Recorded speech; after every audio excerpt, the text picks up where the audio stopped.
No. Are you sure now? No. So the very first thing I talked about was accepting impact, right? So we were doing the pushing and accepting it in a grappling structure, so to speak. But the concept is the same, right? So we're, we call sanshou structure, kickboxing structure, right? Remember, first you have to learn the technique. If I pick up my left to hook you in the head, right? You can shield, grab your head. And that's a technique. You need that because, let me tell you, plenty of people will try to hook your head. Now, usually I say we don't do rear hooks for a couple of reasons. But again, anything that comes in a circle, I mean, really what we do is an overhand where I step over, and when we do the striking tomorrow, we're going to talk a lot about how we use our traditional setup of what we call modern striking. Right?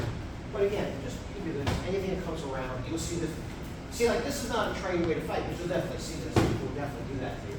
They don't even have the, because they don't have the discipline to throw a straight cross, right? So there's a theory, there's another theory, which is that it doesn't matter, which is why in custom auto system, there's no differentiation between a cross and an overhead.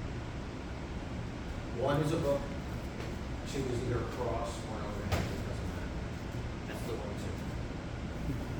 Right? And then 3, 4, 5, 6, 7, 8. It's a completely different numbering system than what we're used to. But again, so you need to know if I come here, right? Maybe I'm just spinning back this, same thing. If I kick you in the head, same thing. Cover up and let me kick you in the head. That's why I walk up next to it and do that shit. But, boom, boom. So in one sense, you need that technique, right? But in another sense, you can know the technique, but if I hit you kind of hard, I guarantee the first couple of times you do this drill, right, you're blinking, you're looking away, it's not pleasant. So attributes is learning to accept force, learning to accept impact. So boom, boom, does the same thing anyway. And being able to take that 1, 2, and still be looking at you and still ready to respond is an attribute in and of itself, which makes you successful in a fight. If you get hit and you close your eyes, you turn away, you wince, you step back, and that tells me something if I'm a trained fighter. If I throw a hook and you freak out, meat for the beast, right? Now, he's got his body too. Now remember, you don't want to put your elbow right on your body, because then if I hit hard, he doesn't want to do it. Frank doesn't trust me after all these years. I haven't done it that many times. So, enough once is enough, right? You don't want me, when I throw the body shot, to knock your elbow in. So he actually has enough room between his elbow that he can put his glove underneath it. Exactly. People go, oh, well, it doesn't matter, because remember, it's in the way. And he's going to tell you, actually, he's much stronger than you. People think, oh, I'll get folded in. No, it's not. It's very strong. And I end up hitting the elbow, which is why you're wearing gloves, because if I do this, the elbow wins and my hand breaks.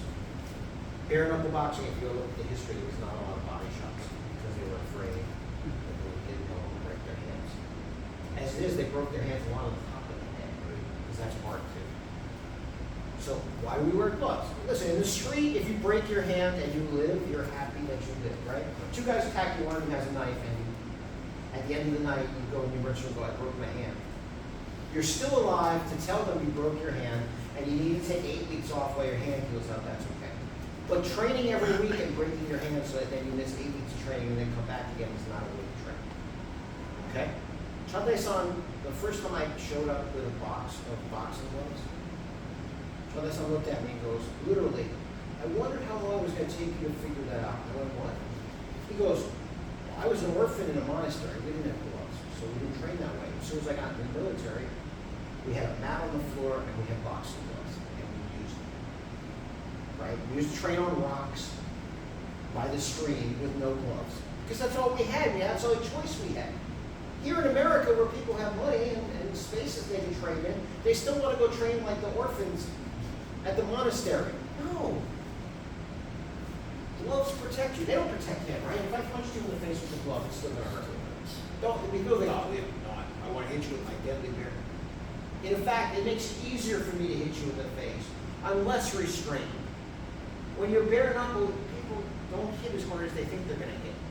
With gloves, you hit harder, which is good for him also because then he's used to dealing. If we were doing drills and everything I was doing this, because we're working bare knuckle, right? Yeah, you're learning the technique, but you're not learning that impact thing. And with gloves, right? 1, 2, 1, 2.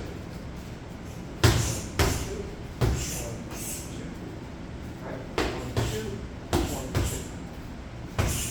2. Part of it's the technique, but part of it is just getting used to getting hit so that you don't freak out.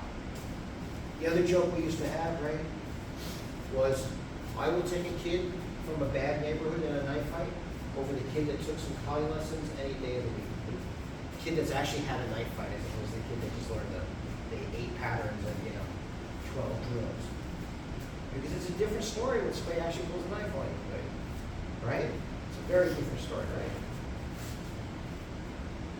You want to get to the point where even in your class, your heart is pumping, your adrenaline is jumping, you're like feeling like a beast about to pounce.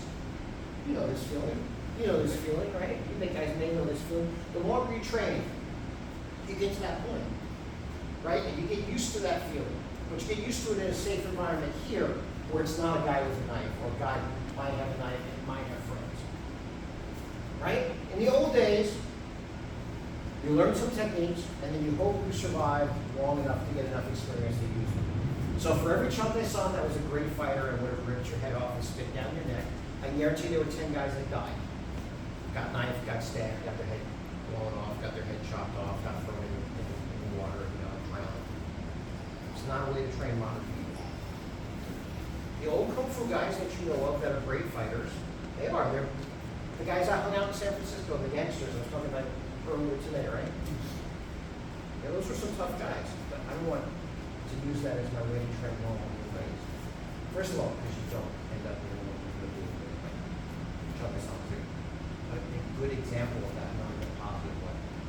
He was a great fighter and he kind of not so wonderful. Okay? So, accept the impact. Hook to the head, hook to the head, hook to the body, hook to the body. But just get used to it.